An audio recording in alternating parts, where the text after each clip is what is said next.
வணக்கம் மக்களே. இன்றைக்கி மல்லி சீரியல் என்ன விறுவிறுப்பான விஷயம் அப்படின்னு பார்த்தீங்கன்னா, விஜய் கிட்ட சண்டை போட்டுட்டு எல்லா உண்மையும் உடச்சிட்டு மல்லி அந்த வீட்டை விட்டு வெளியே போயிடுறா.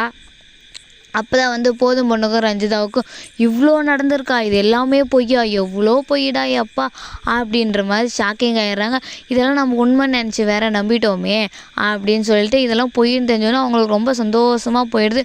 உடனே வந்து போதும் பொண்ணுக்கு கோவம் வருது. எதுக்குன்னு பார்த்தீங்கன்னா, இவ்வளோ நடந்திருக்கு, எதுவுமே என்கிட்ட சொல்லவே இல்லை, இந்த வீட்டில் பெரிய மனுஷன் நான் எதுக்கு இருக்கேன், யாருமே என்னை மதிக்கிறதில்ல அப்படின்னு சொல்லிட்டு போதும் பொண்ணு நாடகத்தை ஆரம்பிக்கிறாங்க. இப்படியெல்லாம் நாடகத்தை ஆரம்பித்தாதான் விஜய் வந்து நம்ம வழிக்கு வருவான்னு சொல்லிட்டு, மரியாதை இல்லாத வீட்டிலலாம் நான் இருக்க மாட்டேன்னு சொல்லிட்டு போதும் பொண்ணு கோவமாக பேக் எடுத்து கிளம்புறதுக்காக கிளம்பிடுறாங்க.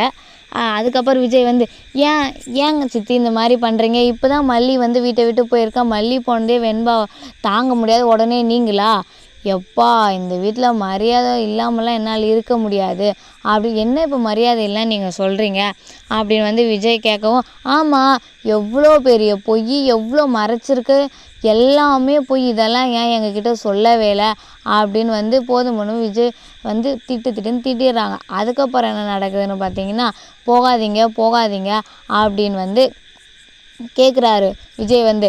அதுக்கு அவன் வந்து நான் போவேன், எனக்கெல்லாம் என்னை யாருமே இந்த வீட்டில் மதிக்கவே இல்லை, நான் இங்கேருந்து என்ன பண்ணுற போகிறேன், ஒரு பொட்டாக கூட என்னை மதிக்கவே இல்லை, எதுக்கு நான் இருக்கேன்னே எனக்கு தெரியல, நான் உனக்கு சித்தி தானே அப்படின்னு வந்து கேட்கும்போது, இல்லை சித்தி அது வந்து ஒரு சூழ்நிலையினால மறைச்சிட்டான் அப்படின்னு விஜய் வந்து எவ்வளோ சொல்கிறார். அப்போக்கும் போதும் பொண்ணு கேட்கவே மாட்டேங்க.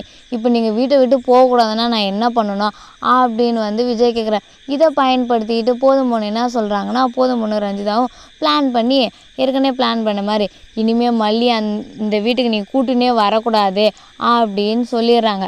உடனே விஜய் வந்து இருந்துக்குன்னு நீங்கள் போக மாட்டீங்களா சித்தி, போகாதீங்க சித்தி அப்படின்னு சொல்லிட்டு இருக்காங்க. சரி நான் மல்லியை அந்த வீட்டுக்கு கூட்டிகிட்டு வர மாட்டேன் அப்படின்னு சொல்லிடுறாங்க. அது போதும் பொண்ணு வெளியே போகணும்னு பார்த்தா அவங்க என்னன்னால இங்கேயே நின்றுக்கிறாங்க. அதுக்கப்புறம் இதனால் விஜய் வந்து ரொம்ப கஷ்டப்படுறாரு. போதும் பொண்ணு ரஞ்சிதாவும் ரொம்ப சந்தோஷத்தில் இருக்காங்க. இது ரொம்ப நாளைக்கு நிலைக்காதுன்னு அவங்களுக்கே நல்லாவே தெரியும். எப்படியும் மல்லி கூடிய சீக்கிரம் வந்து இந்த வீட்டுக்கு வந்துடுவான்னு எனக்கு நல்லாவே தெரியும்.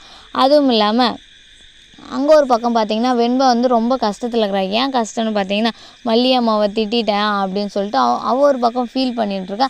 அதெல்லாம் இருக்க போதும் பொண்ணும் ரஞ்சிதாவும் ஒரே சந்தோஷத்தில் அப்படியே ஜாலியாக இருக்காங்க. எப்படியோ மல்லியை வீட்டை விட்டு துரத்தியாச்சு. அடுத்து நம்ம வந்து ரஞ்சிதா உனக்கு தான் விஜயை கல்யாணம் பண்ணி வைக்கணும், அதுக்கு தான் இனிமேல் ஏற்பாடு பண்ணணும் அப்படின்னு சொல்லிட்டு அவங்க இன்னொரு பிளான் பண்ணுறாங்க. இந்த பிளான் நடக்காதுன்னு தெரிஞ்சு அவங்க பிளான் பண்ணுறாங்க. இந்த வீடியோ பிடிச்சிருந்தா லைக் பண்ணுங்கள், ஷேர் பண்ணுங்கள். இது போல் வீடியோ உடனே உங்களுக்கு அப்டேட் ஆகணும். நம்ம சேனலை சப்ஸ்கிரைப் பண்ணிட்டு போங்க. நன்றி, வணக்கம்.